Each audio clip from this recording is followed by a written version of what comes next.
Today's devotion is titled Pass the Pain to the Promise, and we're on day 308. We're on November 4th, and the morning rinse for you to read today as you're walking through the Bible with me is Psalms 113 through 115, and the featured verse that I pulled out of this morning rinse today is Psalm 115, verse 14. May the Lord give you increase, you and your children. Well, back in 1997, I had it written down in my 3-ring binder.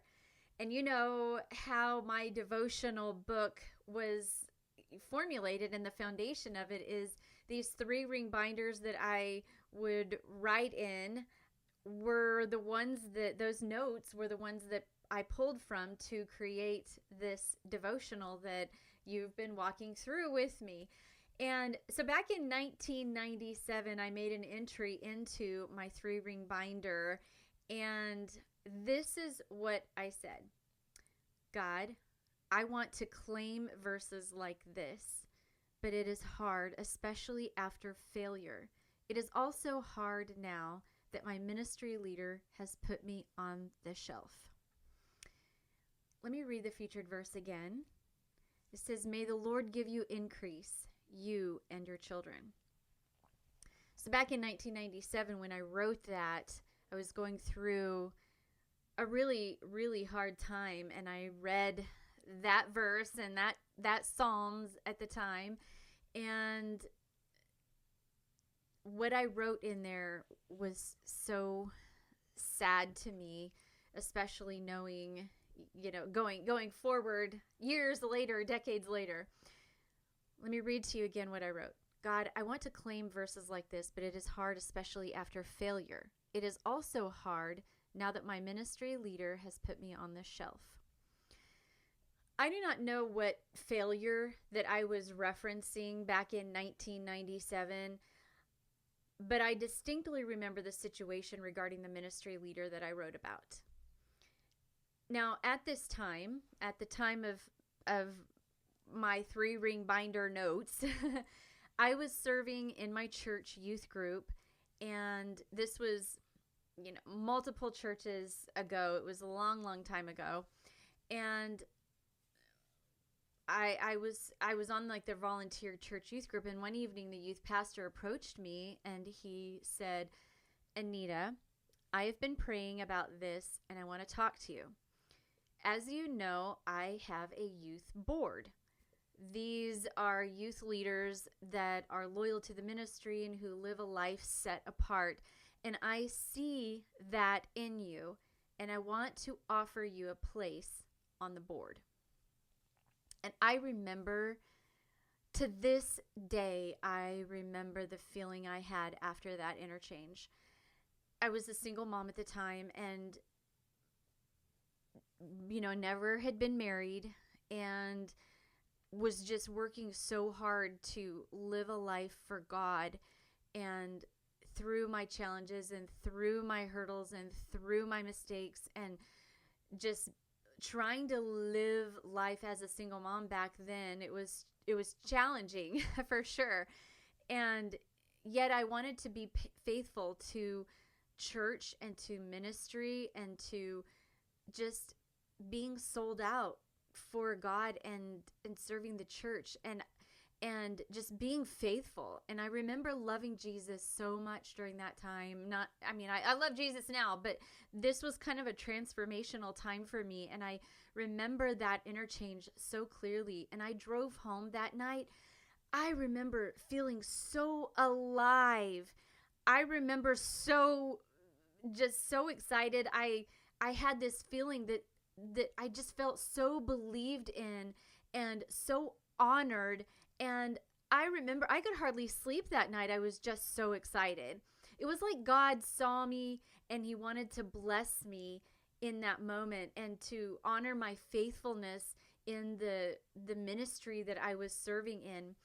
And the youth pastor told me he just had to get approval from the current board for my addition and would be in touch with me, in that moment. And I was just so excited. I remember how, I don't know, it was almost like God just was saying, keep going, my daughter. I am so proud of you.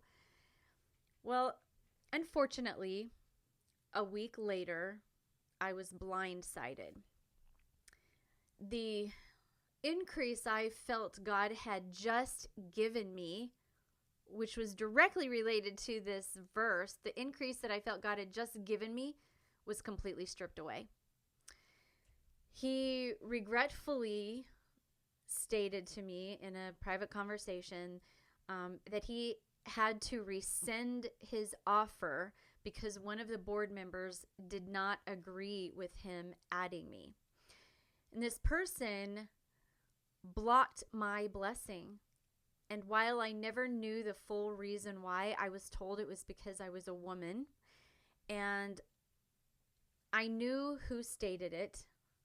And I also knew that it was no secret to me that this person had been at odds with me during this time and was not really a big cheerleader of mine, but and yet that was another whole reason why I was so excited to be, to have been asked this, because I knew that,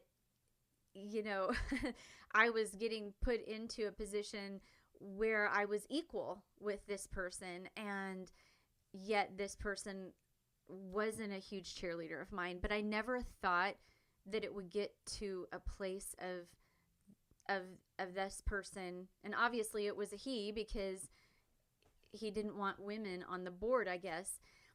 And yet sometimes, you hear this saying, there's this popular saying that is around, and it talks about rejection. And that popular saying is, oftentimes rejection is God's protection. And we don't always know why that may be. Sometimes that can be it, and sometimes it can be other people have a voice in someone else's increase and they block it.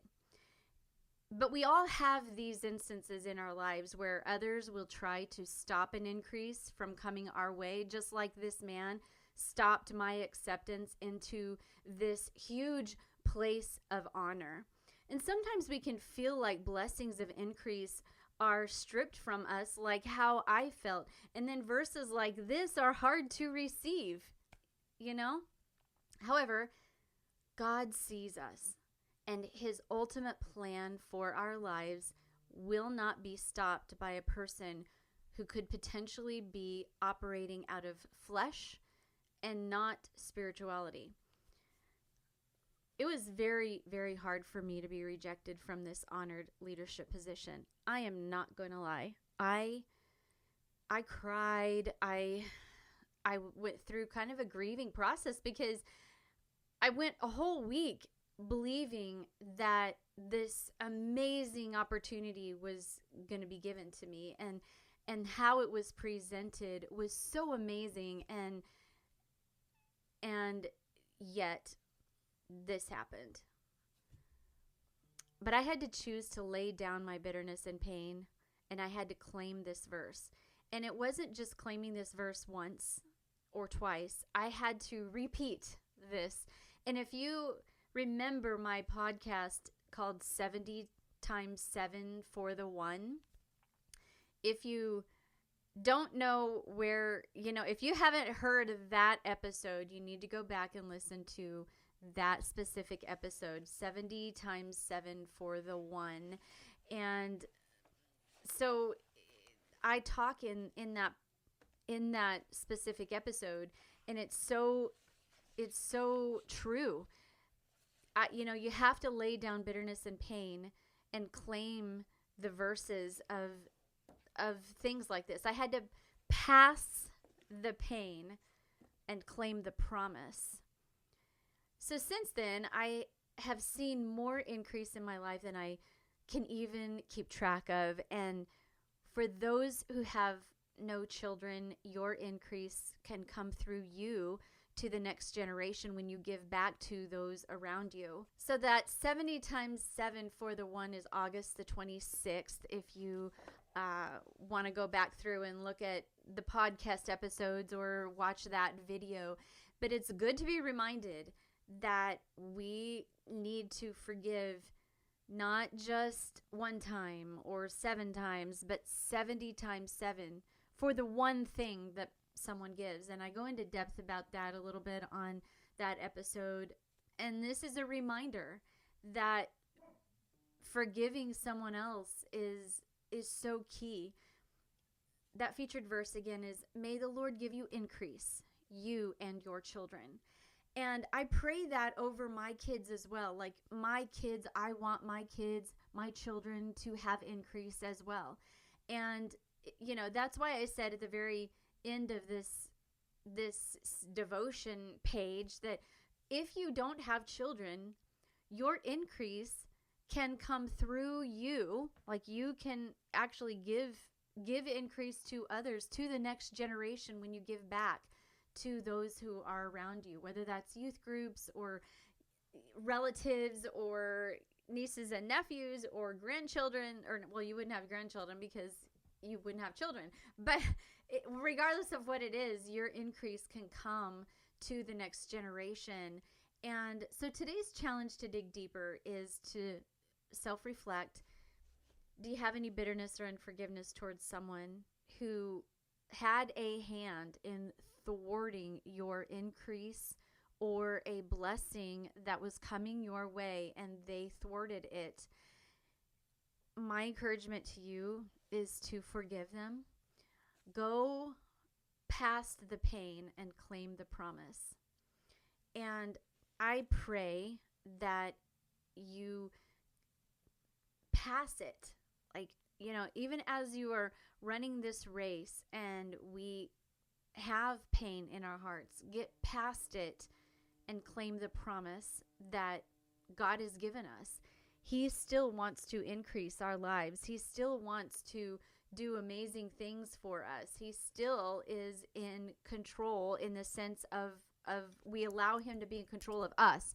We can't control what other people do. We can't control what other people say. We can't control how they may thwart a blessing or an increase in our lives. So I'm encouraging you, if you have any unforgiveness or bitterness about anything that someone has done that has had a hand in thwarting your increase or blessing, forgive them.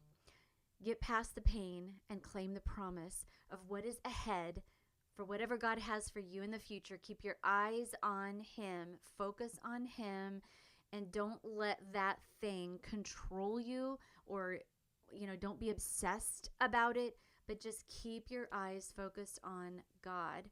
Keep your eyes focused on the promises that he has given to you. Keep your eyes focused on him, and all of his other little things will pass away. Now, did it take a while for me to get over that instance? Yes. Did it hurt deeply? Yes. Did I ever get any other opportunities to be on a board or in some kind of heavy leadership position at a church outside of where, you know, I was attending or whatever? Not like that. Not like that position would have been. Were there ever any women on this board? Ever? No. Did I agree with his decision? No. However, is my heart okay with it? Yes. My heart is okay. And did I get over it eventually? Yes, I did. So I'm telling you all of this to share with you that things, even in the body of Christ, even in the church, there are things that occur that hurt people deeply. And leaders have to be so careful with the decisions that they make and the words that they say and the positions that they hold, and even the belief systems that they have. I mean, for whatever reason, this man does not believe that women should hold leadership positions in capacities such as a board of a youth group. And for whatever reason, that was his stance, and it probably still is, and that is the reason why I was given. But I think there were probably other reasons, but that was the main reason. And I know that God redeems us all, and he redeems relationships, and he redeems promises and beliefs. And I've gone to accomplish a whole lot of really cool things that make me smile, that make me joyful, that are intrinsic upon my entire walk with God. And I never want to discredit those things. But I say to you that I understand being rejected. It was almost like I was feeling a betrayal in a sense. And I understand that. And I am sympathetic for those people who have also gone through that, or who are going through that at this time. And so if you know somebody who can relate to this and needs some encouragement, forward this episode to them and have them watch or have them listen, and continue to encourage others around us, all of us, to forgive, because there will be opportunities for people to have a hand in thwarting our increase or blessing in that moment. But God can come behind and offer more blessings and more increases in other areas of our lives that would be way beyond what that one blessing was. And that's what I feel like for me happened. God saw what happened, and God gave me increase to me and my children. God has given me increase. So tonight, when you are pulling out your journal and you are having your evening reflection and you're pondering today's devotion throughout the day, and if you are self-reflecting and just digging into your heart just to see if you have any bitterness or unforgiveness towards anyone at all that has thwarted a blessing or an increase for you, document. Did you forgive them today? Did you forgive anyone today? Even if they did not have a hand in thwarting your increase or blessing, is there bitterness or unforgiveness in your heart today that you need to forgive? Who was it? And how did you feel after you forgave? Was there a release? Did you find hope? Did you realize that God sees you despite the things that you go through? I hope so.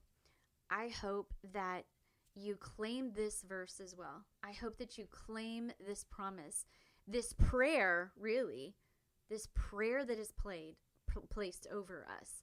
May the Lord give you increase, you and your children. And that's what I want. I want to claim the increase even when someone thwarts it. I want God to say, Anita, this is what happened, and this person had an evil act, or they did not obey God. They did not obey, I'm talking like what God would say, did not obey me. I saw how this person treated you, and I saw the unfairness of what this person did to you. I'm going to give you increase in this area. So may the Lord give us increase, you and your children, despite what is happening around us. And I'm claiming that, and I'm praying that for you today. And if you don't have my devotional, you know that there is a link to purchase it in my show notes. And if you're on YouTube watching this, you know that it is also in the description below. And if you don't have a journal yet, you know that there is also a link to the companion journal. It is not a standalone journal. Just reminding you of that. It is not a standalone journal. And it goes completely directly with my devotional if you don't have a devotional of your own. Until tomorrow, keep rinsing, reflecting, and repeating, and forgiving. Love you guys. God bless.